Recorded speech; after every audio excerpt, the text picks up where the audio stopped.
안녕하세요. 마음을 울리는 이야기를 전해주는 풍경 라디오입니다. 오늘 들려드릴 사연은 아들 부부의 압박에 강제로 요양병원에 가게 된 68세 권영숙 할머니께서 보내주신 사연입니다. 권영숙 할머니께서는 치매가 아닌데도 아들 부부의 재산을 노린 강제적인 압박에 못 이겨 요양병원에 가게 되었다고 하시는데요. 정신이 멀쩡한데도 환자 취급을 받으며 병원에서 생활하게 된 할머니께서는 아들에 대한 배신감과 충격에 지금도 가끔 괴롭다고 하십니다. 다행히 권영숙 할머니께서는 지금은 요양병원이 아닌 둘째 아들 부부와 함께 살고 있습니다. 사연을 들으시고 댓글로 사연자분과 사연에 대한 많은 의견 공유해 주시면 정말 감사드리겠습니다. 구독과 좋아요는 영상 제작에 큰 힘이 됩니다. 그럼 대체 어떠한 사연인지 그 자세한 내용에 대해 지금 바로 읽어드리겠습니다.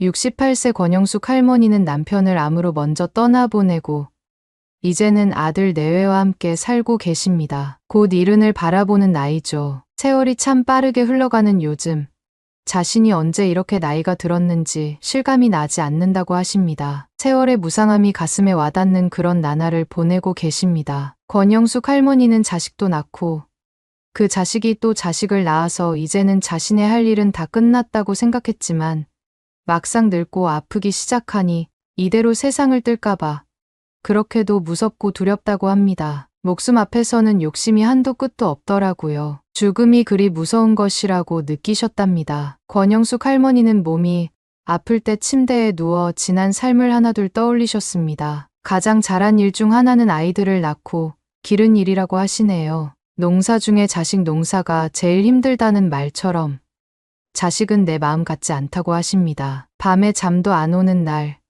권영숙 할머니는 자신의 사연을 적어보고자 했습니다. 권영숙 할머니에게는 아들이 둘 있습니다. 남편과 중매로 결혼하고 얼마 안 있어 첫째 아들을 임신했지요. 옛날에는 시집살이도 심했고 아들을 선호하는 분위기도 지금과는 비교할 수 없을 정도로 강했습니다. 그래서 임신을 하고 아들이 태어나기를 얼마나 바랐는지 모릅니다. 남편과 애정 없이 중매로 만나 결혼 생활을 하면서 시댁 어른께도 잘하고 남편에게도 사랑받는 아내가 되려고 부단히 노력했습니다. 그러나 긴장감 속에서 참 많이 버거웠습니다. 임신이 되어 안심이 되었지만 아들인지 딸인지 또 걱정이 되더군요. 시어머니도 아들을 은근히 바라시는 듯 하셨고 남편도 아들이면 좋겠다고 노골적으로 말하니 권영숙 할머니는 부담이 안 될 수 없었습니다. 아이가 아들로 태어났을 때 그 집은 그야말로 잔치집이었습니다. 시부모님도 남편도 고생했다고 따뜻한 말을 해주셨고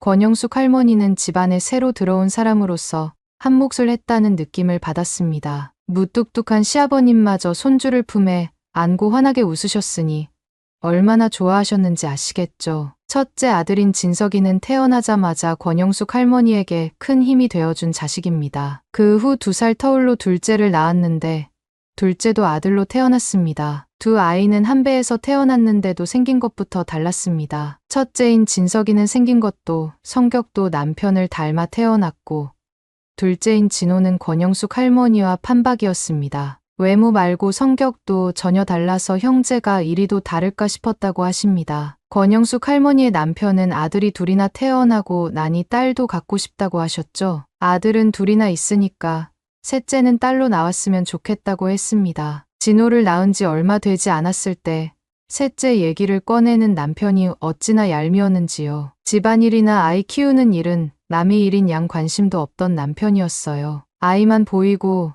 시댁에 산 지 얼마 안 된 권영숙 할머니는 눈에 보이지도 않는지 아이만 찾았죠. 권영숙 할머니의 성격이 원래 속을 드러내지 않는 사람이라 힘들다는 얘기도 잘 안 했습니다. 그래도 그 정도는 일일이 말을 안 해도 알 수 있지 싶은데 집안일도 육아도 안 도와주더군요. 시부모님까지 모시고 사는 상황에 말다툼을 할 수도 없었고 그때 정말 힘들었습니다. 그래도 어쩌겠습니까? 자식이 둘이나 있는데 참고 묵묵히 살아야죠. 상황이 그렇다 보니 셋째는 낳고 싶지 않았습니다. 그래서 아이들 재우는 척하면서 남편과 각방을 썼습니다. 일부러 아이들 방에서 잔다는 걸 아는 듯한 눈치였지만 별말은 하지 않았습니다. 워낙 말이 없는 사람이니 부부 사이에 시시콜콜하게 대화하고 그러지도 않았습니다. 남편은 오로지 직장 생활만 해서 돈을 벌었고, 권영숙 할머니는 오로지 아이들만 챙기며 결혼 생활을 이어갔습니다. 살면서 이렇게 사는 게 맞나 하는 생각이 들 때도 있었습니다. 나도 내 인생이 있는데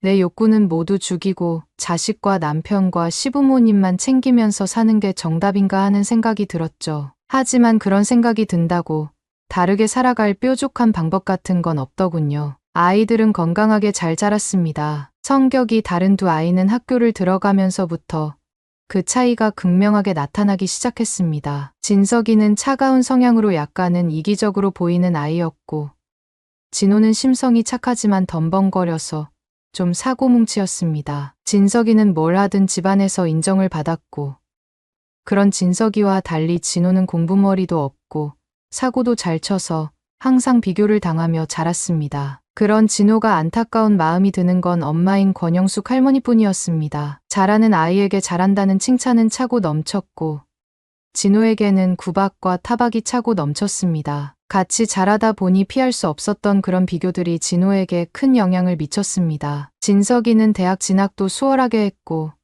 졸업 후 어렵지 않게 대기업에 취직했습니다. 반면 진호는 고등학생 때 이미 중퇴하고 검정고시로 졸업장을 겨우 딸 수 있었습니다. 대학은 생각하지도 않았고 직장도 이리저리 떠돌았습니다. 술집에서 일하고 옷가게에서 옷을 팔기도 했습니다. 남편은 진호를 못마땅해 했습니다. 정상적인 일을 하라면서요. 뭐 술집에서 서빙을 한다고?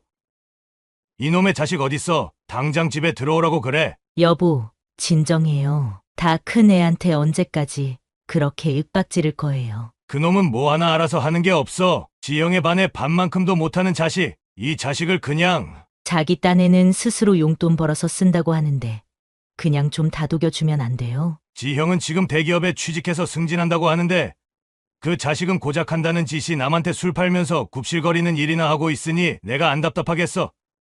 집에서 도대체 애 교육을 어찌 시킨 거야? 이제 곧 30살이 되는 아들에게 아직도 교육 운운하며 자신의 탓을 하는 남편에게 권영숙 할머니가 무슨 말을 할 수 있었겠습니까? 앞뒤 꽉 막혀서 말이 안 통하는 그런 사람을 붙잡고 얘기해봐야 입만 아플 뿐이었습니다. 어릴 때부터 계속 못한다는 소리만 듣고 자란 진호는 남들이 보면 그저 그런 한심한 놈일지 모르지만 어머니 눈에는 아버지에게 어찌됐든 인정받고 싶어서 애쓰는 순한 아이였습니다. 어떻게 사람이 다 똑같이 살 수가 있겠습니까? 권영숙 할머니의 둘째 아들인 진호는 항상 시댁 집안에서 아픈 손가락으로 여겨졌습니다. 형인 진석은 동생을 한량으로 보았고 둘은 붙었다 하면 으르렁거리며 싸우기 일쑤였습니다. 그러던 어느 날 진석이가 권영숙 할머니와 남편을 앉혀놓고 말했습니다. 엄마, 아버지, 저 결혼하고 싶습니다. 같은 회사 다니는 여직원인데 2년 정도 교제했습니다. 진석이가 대리로 승진하고 얼마 안 있어 결혼하고 싶다며 여자를 데리고 왔습니다. 같은 회사에 다니고 있었고 집안도 나쁘지 않았습니다. 다만 집에서 외동으로 자랐다는 소식에 권영숙 할머니는 걱정이 되었습니다. 과연 까탈스러운 진석이와 결혼 생활을 원만하게 할 수 있을까 싶은 생각이 들었죠. 그런 걱정과는 달리 남편은 며느리가 마음에 들어서 어쩔 줄 몰라 했습니다. 남편은 며느리의 집안이 마음에 들었던 것 같습니다. 그래. 아버지가 사업을 하신다고? 네. 저희 아버지는 건설 쪽 일을 하고 계세요. 그 건설업이라는 사업이 쉽지 않은 일인데 대단하시구나. 권영숙 할머니의 남편은 며느리로 들어올 아이가 외동이니 혹시나 그 사업체가 나중에 진석이에게 넘어오지 않을까 하는 기대를 했었죠. 하지만 권영숙 할머니는 아들이 그 집안에 너무 치이지는 않을까 걱정도 됐습니다. 그런 우려는 뒤로 하고 남편은 아들의 결혼을 두 손 들고 환영했습니다. 그렇게 진석이는 결혼식을 올렸습니다. 결혼을 준비하는 동안 진호는 친척들 사이에서 천덕꾸러기가 되었습니다. 오랜만에 만난 친척들은 진석이의 결혼을 축하하면서 진호의 근황도 확인하려고 했습니다. 어릴 때부터 계속되어 온 비교가 이골이 난 진호는 어른들이 계실 때 집에 들어오려고도 하지 않았어요. 권영숙 할머니는 마음이 많이 아팠습니다. 원래 손가락 중에서도 아픈 손가락이 더 신경 쓰이는 법이죠. 남들 눈에는 모자라게 보여도 권영숙 할머니에게는 소중한 아들이었습니다. 진석이가 장가를 가면서 분가하자 진호는 전에 없이 집에서 보내는 시간이 늘었습니다. 불편한 형이 없으니 집에 들어오기 시작한 것이죠. 물론 남편이 없는 시간에만 주로 집에 있었어요. 남편도 진호만 보면 뭐라 하는 일이 많았으니까요. 자연스럽게 진호와 권영숙 할머니는 둘이 지내는 시간이 늘었습니다. 진호야, 일어나서 점심 먹어. 얼른 나와. 밥 다 차려놨어. 밤에 일을 하는 아들은 새벽녘에 들어와 잠을 잤고 권영숙 할머니는 오전 중에는 푹 자도록 두었습니다. 점심 시간에 깨워서 밥을 먹였죠. 남편은 남들 다 일할 때 잔다고 진호를 한심하게 여겼지만 권영숙 할머니는 그런 진호가 안쓰러웠습니다. 그래서 점심 먹을 때 꼭 같이 먹었습니다. 집에서 혼자 밥 먹는 걸 볼 수 없었기 때문입니다. 밤에 일하는 거 힘들지 않아? 이제 다른 일도 좀 해보자. 이젠 적응돼서 안 힘들어. 이제 나도 오래 일해서 밑에 애들 관리하고 그러지. 일은 예전보다 더 편해. 위험하고 그런 건 아니지? 그런 일은 하면 안 돼. 엄마, 내가 알아서 할게. 위험한 일이면 나도 안 하지. 밤낮이 바뀌어서 그렇지. 위험한 일은 아니야. 그래. 만나는 아가씨 생기면 엄마한테 소개도 시켜주고 그래. 형도 결혼했으니까 너도 이제 장가 가야지. 나는 결혼 안 해, 엄마. 형처럼 잘난 며느리도 못 데려오고. 엄마는 잘난 며느리 안 바래. 너랑 잘 사는 게 더 중요하지. 너 위해주는 여자면 엄마는 누구든지 상관없다. 진호와 권영숙 할머니는 차를 마시면서 이런저런 이야기를 나누기도 하고 같이 장을 보러 가기도 했어요. 진호는 늘 무거운 짐을 들어주곤 했습니다. 권영숙 할머니는 그런 진호에게 나가서 친구를 만나든 여자를 만나든 시간 보내라고 했지만 아들은 권영숙 할머니와 있는 게 더 재밌다고 했습니다. 자기는 어릴 때 할 거 다 해봤다면서요. 남들은 아들만 둘이라고 딸이 없는 권영숙 할머니에게 아쉽겠다고 했지만 권영숙 할머니는 전혀 아쉽지 않았습니다. 진호는 아들처럼 듬직하고 딸처럼 섬세했기에 부족함이 전혀 없었습니다. 권영숙 할머니에게는 너무 고마운 그런 아들이었죠. 진석이가 결혼하고 2년쯤 뒤 남편은 건강검진에서 폐의 종양이 발견되었습니다. 전혀 예상하지 못했던 일이었기에 가족은 큰 충격을 받았습니다. 이미 아무 증상 없이 3기까지 진행된 상황이라 권영숙 할머니도 남편도 심적으로 많이 힘들었습니다. 의사는 수술이 아무 의미가 없을 수도 있다고 했지만 남편은 지푸라기를 잡는 심정으로 수술을 강행해달라고 했습니다. 그러나 시기가 늦어 수술로도 암을 완전히 없앨 수 없었습니다. 다른 곳에 이미 전이되어 남편은 몇 개월 뒤 세상을 떠났습니다. 남편 몸속에 자라고 있던 암세포를 발견한 날부터 남편의 장례식을 치른 날까지 채 1년이 걸리지 않은 시간이었습니다. 검사부터 수술의 회복까지 그 모든 과정을 곁에서 지켜본 권영숙 할머니는 정신적으로 너무 피폐해졌습니다. 누구도 예상하지 못했던 남편의 병이었고 남편도 평소에 감기 한 번 걸리지 않던 사람이었기에 정말 가만히 있다가 뒤통수를 맞은 기분이었습니다. 평생 내일은 없이 남편에게 의지해 살며 자식들 건사하는 일만 신경 쓰며 살았던 권영숙 할머니는 갑작스럽게 닥친 상황에 정신적으로 충격이 컸습니다. 그래서 남편의 장례가 끝나고 한동안 몸져 누워 일어나지 못했습니다. 그런 권영숙 할머니를 계속 돌봐준 건 진호였습니다. 엄마, 일어나서 죽이라도 좀 드세요. 이러다가 엄마도 아빠 따라가려고 그래? 조금 있다가 먹을게. 지금 앉을 기력도 없어서 그래. 안 돼, 엄마. 이거 먹고 다시 누워. 오늘 한 끼도 안 먹었잖아. 남편을 보내고 하루가 다르게 말라가는 권영숙 할머니를 보며 진호는 걱정이 많았습니다. 진호는 하던 일도 다 그만두고 어머니가 돌아가실까봐 곁에서 계속 돌봐주었어요. 권영숙 할머니께선 그런 아들을 생각해서라도 힘을 내서 기운을 차리려 했지만 정말 물 한 모금도 목구멍 안으로 넘길 수가 없어서 돈무지 먹을 수가 없었습니다. 결국 아들은 집으로 의사를 불러 진찰을 받게 하고 링거까지 맞도록 했습니다. 심리적인 요인으로 식사를 못하는 것 같다는 의사의 말을 듣고는 그날부터 아들은 어머니와 한 방을 쓰기 시작했습니다. 불편한데 왜 여기서 그래? 네 방 가서 편하게 자. 나 당분간 엄마랑 같이 잘 거야. 그러니까 쫓아내려고 하지 말고 그렇게 알아요. 진호야, 엄마 정말 괜찮아. 알았어. 엄마 괜찮은 거 다 알아. 내가 자고 싶어서 그래. 진석이는 아버지 장례식이 끝난 후에 딱 2번 어머니를 보러 집에 왔습니다. 아버지 장례식이 끝나고도 몇 개월이 지난 후였죠. 아내는 안 오고 혼자서만 왔더군요. 뭐 좀 어떠세요?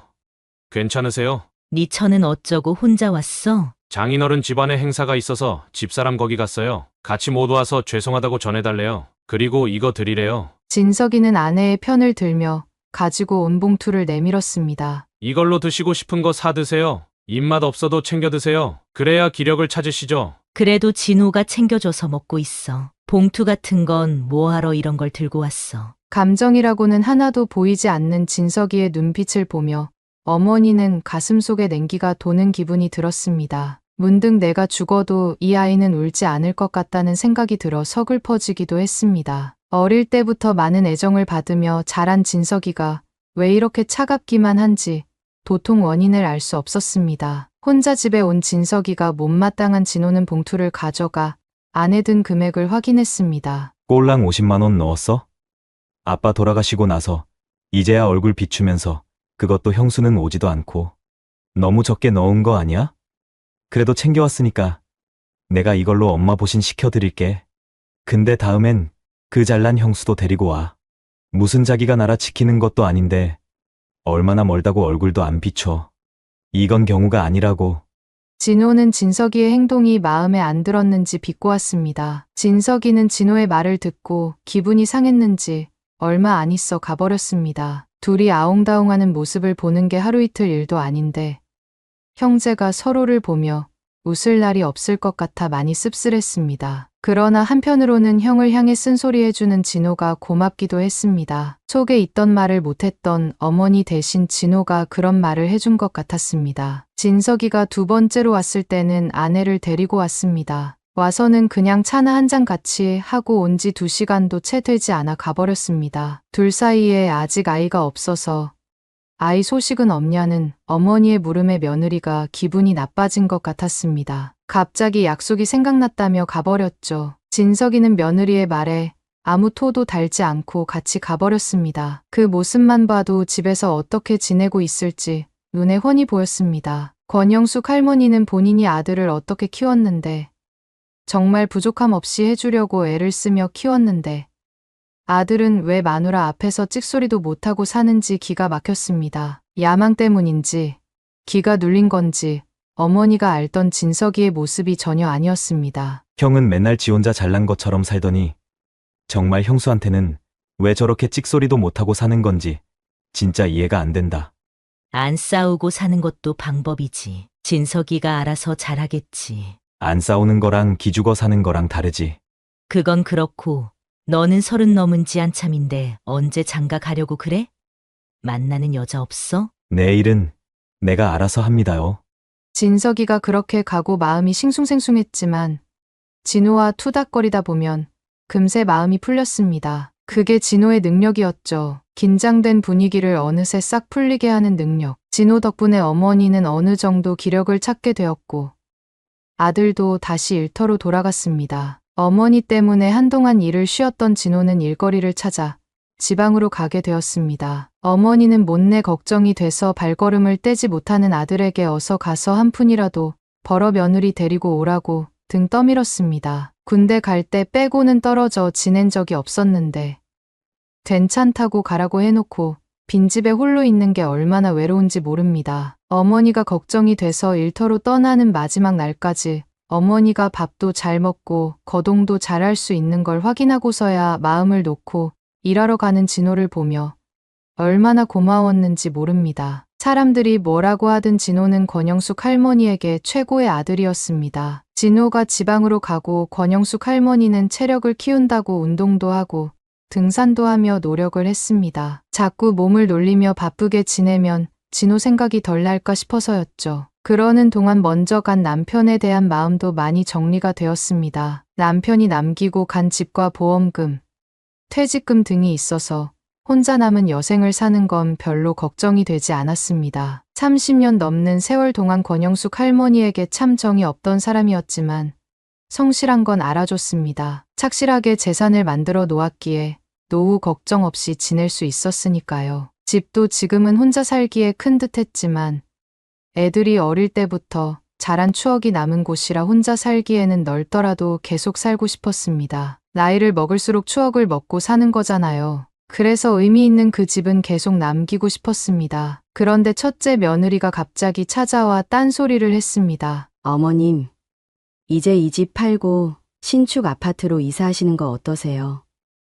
어머님 혼자 살기에 크기도 하고요. 옆 동네에 신축 아파트 단지가 들어왔던데 거기가 또 주변에 공원 조성도 잘 되어 있어서 살기 좋대요. 작은 평수로 해서 그쪽으로 이사를 하셔요. 어머님도 아버님을 잊고 새 출발하셔야죠. 어쩐 일로 진석이와 같이 온 며느리가 과일 바구니를 안겨주며 이사를 얘기하더군요. 권영숙 할머니는 이사 생각은 애당초 하지 않았기에 며느리 말을 듣지 않으려고 했습니다. 그런데 진석이가 곁에서 말을 보탰습니다. 엄마, 우리 집이랑도 가까워서 그쪽으로 이사하시는 게 좋을 것 같아요. 내가 이제 엄마한테 잘해보고 싶어서 그래요. 가까이 계시면 제가 찾아오기도 좋고, 우리 이제 애도 가질 건데 자주 오셔서 손주도 보셔야죠. 진석이는 지금 임신을 하려고 애쓰는 중이라며 여러 핑계를 대며 이사를 하자고 조르기 시작했습니다. 이렇게 살갑게 말을 걸던 녀석이 아닌데 단박에 거절하기도 어렵고 그랬습니다. 하지만 덜컥 살던 집을 팔고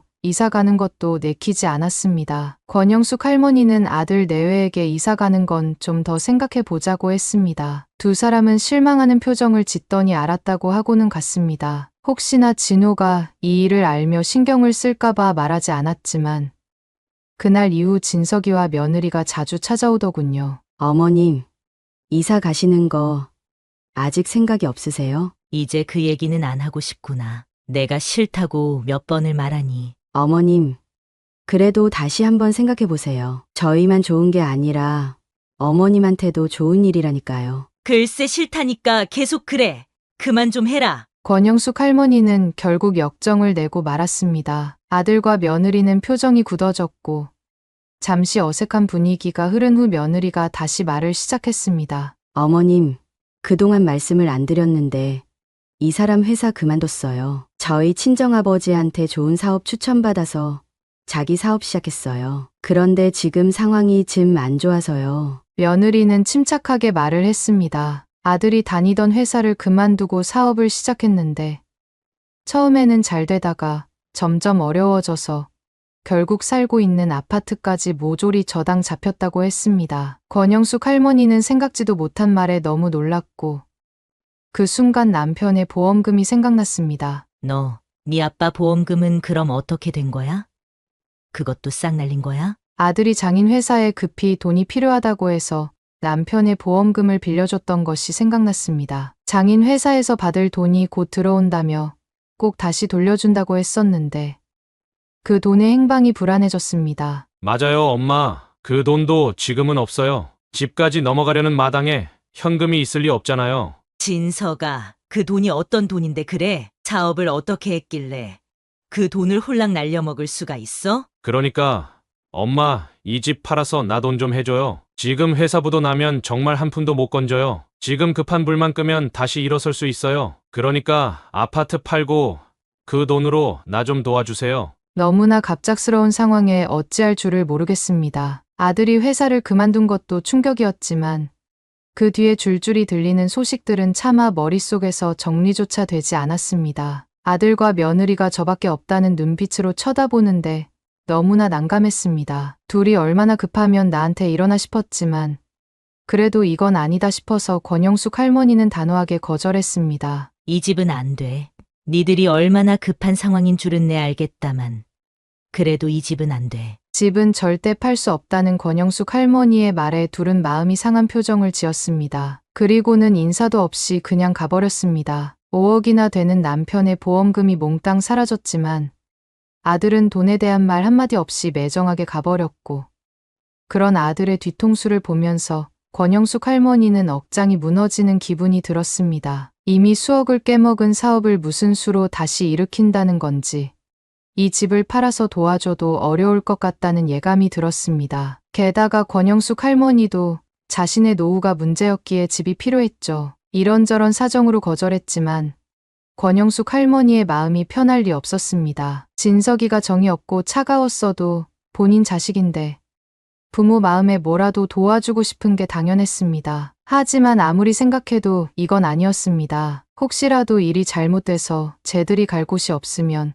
이 집에라도 들어와서 같이 살아야 할 텐데 그러려면 돌아올 곳이 있어야 한다는 생각이 들었습니다. 권영숙 할머니는 이런저런 계산을 다 한 것이지만 아들 내외는 서운함을 감추지 못했습니다. 진호는 일이 바빠 며칠에 한 번씩 전화를 했고 지방에 있는 애가 혹시 날 걱정할까봐 있었던 일은 말하지 않았습니다. 진호도 언제까지나 어머니의 뒤치다꺼리를 할 수는 없으니 부담이 되는 말은 아끼고 싶었습니다. 진호는 지방에 일하러 가서 참한 여자를 소개받았다며 나중에 어머니에게 소개시켜 주겠다고 했습니다. 그 목소리에는 온통 들떠서 기분이 좋아 보였습니다. 그 소식이 반갑기도 하고 씁쓸하기도 했습니다. 이제는 나이 먹어가는 일만 남은 권영숙 할머니에게 진호의 목소리는 기분 좋게 해주었고 진석이 소식은 마음을 무겁게 했습니다. 권영숙 할머니가 집을 팔지 않겠다고 단호하게 말한 후 한동안 진석이는 집에 발걸음을 하지 않았습니다. 그러더니 다시 집을 찾아왔습니다. 어머님,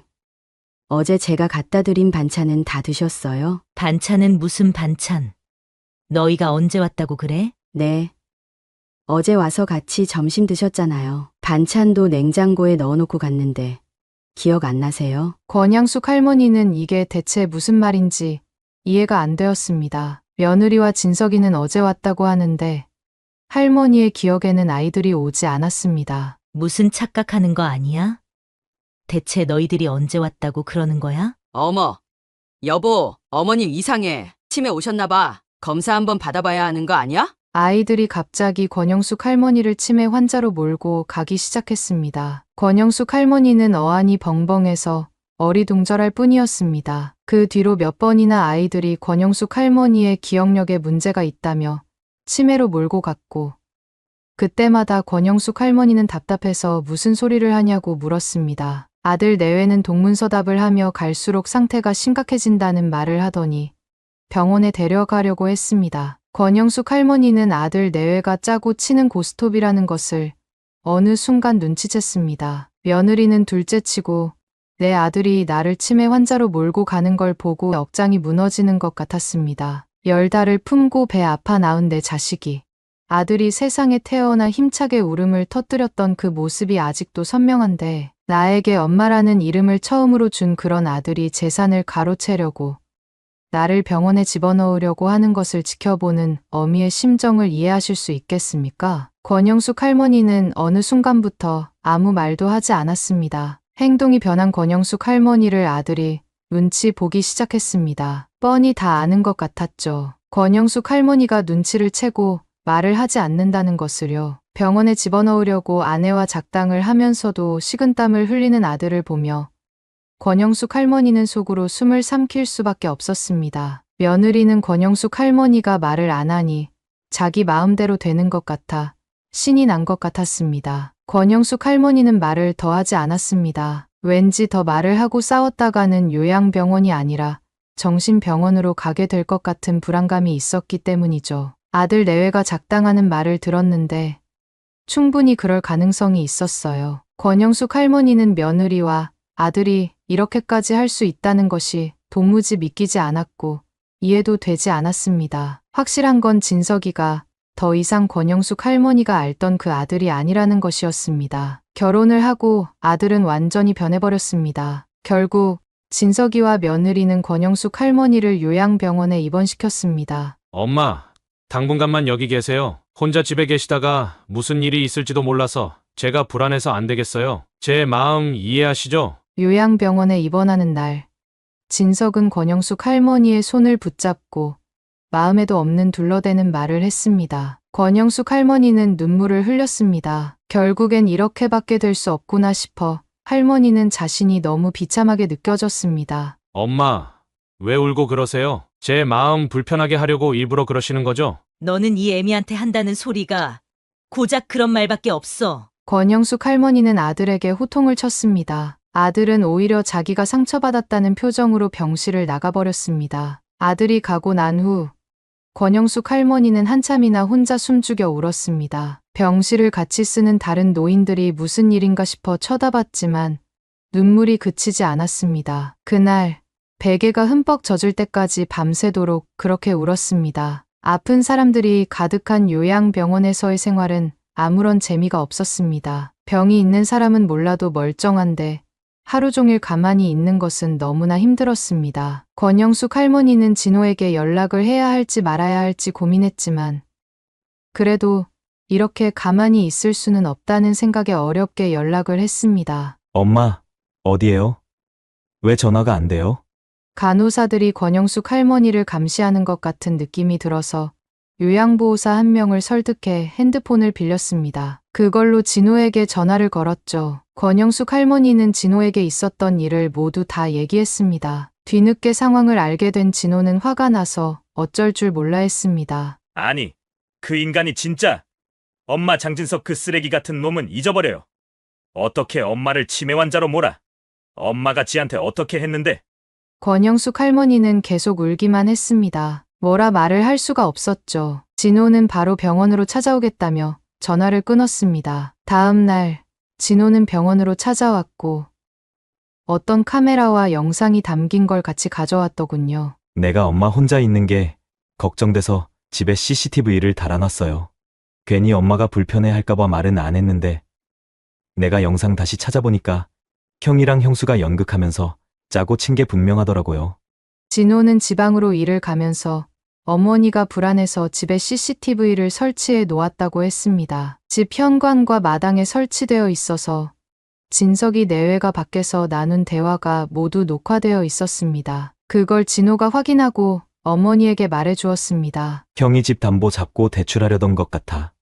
내가 은행에 확인해 보니까 아직 대출은 안 나온 것 같은데 무슨 수를 써야 될 것 같아요. 알고는 있었지만 진호의 입으로 사실을 확인받으니 가슴이 미어지는 것 같았습니다. 한참을 오열하다가 순간 진석이가 괘씸하다는 생각이 들었습니다. 자신이 진석이를 어떻게 키웠는데 먹을 거 안 먹고 학원 보내주고 입을 것 안 입고 대학 보내줬더니 이렇게 뒤통수를 칠 수 있나 싶어 너무나 괘씸했습니다. 보니까 지금 형수랑 형이랑 집에 들어와서 사는 것 같아. 전에 살던 집은 이미 팔아먹었는지 어쨌는지 이사를 와버렸네. 그래, 알았다. 나도 가만히 있을 수 없지. 권영숙 할머니는 마음을 단단히 먹었습니다. 이대로 당하고만 있을 수는 없었으니까요. 일주일 뒤 권영숙 할머니는 진석이에게 전화를 걸어 할 말이 있으니 며느리와 같이 병원으로 오라고 했습니다. 어떻게 된 일인가 싶었는지 둘은 바로 왔습니다. 어머님, 얼굴이 지난번보다 좋으시네요. 요즘 요양원 밥 맛있죠? 내가 진짜 환자도 아닌데 한자식이 맛있겠니? 아니, 엄마 또 이러시네. 치매라서 계속 왔다 갔다 하는 거예요. 전화도 하시길래 조금 좋아진 줄 알았더니 권영숙 할머니는 아들과 며느리를 남 보듯 쳐다봤습니다. 저게 내 속으로 낳은 그 자식이 맞나 싶었습니다. 그래서 무슨 말씀을 하시려는 건데요? 저희는 왜 부르셨어요? 저희 바빠요. 할 말 있으면 빨리 하세요. 기다려봐라. 올 사람이 있으니까. 둘은 무슨 말인가 싶어 궁금해했습니다. 권영숙 할머니는 진호가 오기를 기다리며 입을 다물고 있었습니다. 곧 진호가 병실로 들어왔고 심상치 않은 분위기에 병실에 있는 모두가 주시하고 있었습니다. 진호는 형과 형수를 보고 인사도 없이 벌레 보듯 쳐다봤고 진석이도 진호를 보며 못마땅한 표정을 지었습니다. 그 둘을 번갈아 보다가 권영숙 할머니는 입을 열었습니다. 니들이 내 집에 살림을 차렸다고 하더구나. 말이 관리지. 지들이 꿰차겠다는 말을 빙빙 돌려하는 며느리를 권영숙 할머니는 가소롭게 쳐다봤습니다. 관리 같은 거 필요 없다. 니들은 그 집에서 당장 나가라. 진석이가 반박하며 받아쳤습니다. 엄마 나가라뇨. 어차피 지금 엄마는 병원에 계시잖아요. 원래 살던 집도 팔아서 겸사겸사 있는 거예요. 엄마 조금 치매 증상 나아지셔서 퇴원하시게 되면 저희가 모실게요. 그러니까 그동안 집은 저희가 잘 관리하고 있을게요. 어머니는 진호에게 받은 등기권리증을 보여주었습니다. 그 집 이제 진우 거야. 내가 진우한테 집 다 물려줬다. 그러니까 니들은 남의 집에 있지 말고 나가라고. 한 발 늦었다는 듯한 표정이었죠. 진석이의 표정이 심각해졌습니다. 아니 저한테 말도 없이 이러는 법이 어딨어요. 왜 마음대로 명예 이전을 해요? 그래요, 어머님. 저희도 엄연히 상속권자인데요. 니들은 아버지 보험금 다 가져갔잖아. 그러니 집은 진호 거지. 왜 그걸 토다는 거야? 집 다 해봤자. 네가 가져간 5억도 안 된다. 장진석 내가 너를 어떻게 가르쳤는데. 내가 네 엄마 치매 환자로 몰고 재산 빼돌리라고 내가 그렇게 가르쳤어? 이 배은망덕한 자식. 권영숙 할머니는 흥분해서 언성을 높였고 병실 사람들이 웅성웅성하는 소리가 들렸습니다. 엄마, 무슨 말을 하시는 거예요? 사람들이 오해해요. 엄마 치매라서 또 오락가락 하시나 보다. 그때 진호가 나섰습니다. 내가 CCTV 설치했어. 거기에 형이랑 형수 얘기하는 거 다 녹음됐는데 몰랐지? 그제서야 진석은 얼굴이 사색이 되었습니다. 둘이 대화했던 내용이 무엇인지 다 아는 눈치였습니다. CCTV가 있을 것이라고는 상상도 하지 못한 표정이었죠. 나 대화 듣고 소름 끼쳤어. 둘 다 멀쩡하게 생겨서 속은 어쩜 그리 썩어 문드러져 있는지. 사람의 탈을 쓴 악마가 있다면 여기 있을까 싶더라고. 그리고 형수님은 결혼하고 나서 저희 집에 해준 것도 별로 없는 걸로 아는데 기어이 시어머니를 치매 환자로 만들어서 재산까지 빼돌리려고 해요? 도련님, 말씀이 좀 심하신 거 아니에요? 그리고 치매 환자로 만든 게 아니라 치매니까 병원에 모신 거죠. 여전히 잘못을 모르고 고개를 빳빳이 들고 있는 며느리를 보며 어이가 없으면서도 화가 났습니다. 며느리가 처음 집에 인사 왔을 때 집안 좋다고 좋아하던 남편 생각이 떠올랐습니다. 그 뒤로도 남편이 며느리 비위를 맞추려고 지 마음대로 할 때마다 눈 감아 주던 게 떠올라서 이미 죽고 없는 사람에게 속으로 비웃었습니다. 나는 이제 너랑 연 끊고 싶다. 더 이상 나는 네 엄마 안 할 거야. 그러니까 너도 내가 죽었다고 생각해. 진석이는 권영숙 할머니의 말을 듣고 깜짝 놀랐습니다. 권영숙 할머니가 한 번도 진석이에게 모진 소리를 한 적이 없었으니 본인이 잘못한 일이 없다고 생각했던 진석이는 당황했습니다. 권영숙 할머니가 참아하지 못했던 말을 결국 입 밖으로 내자 진석이는 저에게 다가와 무릎을 꿇었습니다. 어릴 때를 제외하고는 한 번도 권영숙 할머니 앞에서 울지 않던 그 도도한 진석이는 눈물 콧물 범벅이 돼서 잘못했다고 빌었습니다. 엄마, 잘못했어요. 제가 정말 잘못했어요. 사업도 힘들고 돈 나올 구석도 없고 해서 제가 잠깐 눈이 돌았었나 봐요. 죄송해요. 용서해 주세요, 엄마. 아들이 그러는 것을 보고 며느리는 멋쩍은 듯 곁에 서 있을 뿐이었죠. 네가 아무리 울어도 나는 너를 용서할 수 없어. 그러니 일어나서 나가라. 다신 너를 보고 싶지 않다. 권영숙 할머니는 단호하게 말했고 진석이는 계속 용서를 빌며 울었습니다. 하지만 권영숙 할머니는 아들을 용서해 주지 않았습니다. 나중에는 며느리조차 울며 불며 매달렸지만 권영숙 할머니는 단호하게 그 둘을 내쳤습니다. 그날을 회상하며 이 글을 쓰고 있는 지금 시간이 한참 흘렀지만 아직도 그때를 생각하면 눈물이 나신다고 합니다. 하지만 권영숙 할머니는 용서하고 싶지 않았어요. 아니, 아들을 위해서 용서를 하면 안 된다는 생각이 드셨다고 해요. 아들이 인생을 바로 살아가려면 제가 단호해져야 한다는 생각이 드셨죠. 그날 이후 권영숙 할머니는 진석이 아들 내외를 만나지 않았습니다. 가끔 핸드폰에 장문의 문자가 와서 안부를 묻긴 하지만 권영숙 할머니는 묵묵부답을 고수하고 있습니다. 진호에게 넘겼던 그 집은 결국 팔았습니다. 추억 때문에 남겨두고 싶었지만 좋은 추억만 있었던 건 아니라 문득문득 떠오르는 생각이 권영숙 할머니를 고통스럽게 했습니다. 그래서 팔으셨죠. 진호는 그 이후 만나던 아가씨와 결혼을 했습니다. 형과는 달리 마음씨가 착하고 따뜻한 참한 아가씨를 데려왔더군요. 덕분에 지금은 2층 집을 새로 지어서 함께 살고 있습니다. 권영숙 할머니는 1층에서, 진호는 2층에서 생활하면서요. 진석이는 듣기로는 개인 파산을 했다고 들었습니다. 그리고 장인 회사에 들어가 일을 한다고 하더군요. 결국은 밑에 들어가 사는구나 싶었습니다. 장인은 진석이가 사업으로 힘들 때 도와주었지만 어느 순간부터는 더 이상은 위험하다는 판단에 손을 뗐다고 합니다. 그래서 결국 권영숙 할머니한테까지 손을 빌린 모양이었죠. 듣고 보면 그 사정이 이해가 안 되는 건 아니지만 그래도 아들이 권영숙 할머니에게 한 행동은 있을 수 없는 일이라고 생각합니다. 어떤 일이 있어도 그러면 안 되는 거였어요. 결과적으로 그 사건으로 아들이 인생의 교훈을 얻었을 거라고 생각합니다. 그래서 앞으로 더 큰 일을 할 거라고 믿어 의심치 않습니다. 진석이는 똑똑하고 자기 앞가림 잘하는 아이니 충분히 그럴 거예요. 권영숙 할머니는 오늘도 자식들을 위해 기도하고 있습니다. 아마 앞으로도 쭉 그러실 테죠.